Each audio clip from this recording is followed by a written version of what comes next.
and thank you for joining us on this ceasefire moment. Today, we're doing Old Testament versus New Testament. There is a tension between the Old Testament laws and the New Testament grace.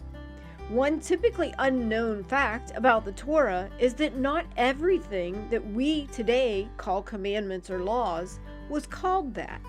As we look down through the various verses introducing such things, we see that in Deuteronomy 6, it's called the command, the statutes, and the judgments. In Exodus 24, it's the tablets of stone and the law and the commandments. You notice that there are three things. There are the tablets of stone, the law, and the command. The tablets of stone, God called his testimony or witness. They were never called the commandments, definitely not the 10 commandments. If anything, he was calling them the 10 words. Here they're called the statutes, the judgments, the law, and the command.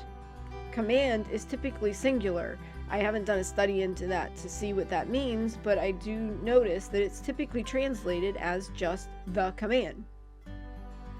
In 2 Chronicles, it's the law, the statutes, and ordinances.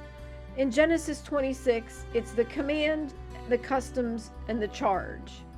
In 1 Kings, it's his commands, judgments, and the testimony.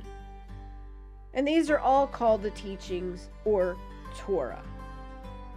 The Torah movement, as it has come to be known, believes that all the Bible is true and applicable to today's living. This includes most of the laws found in Exodus, Leviticus, and Deuteronomy.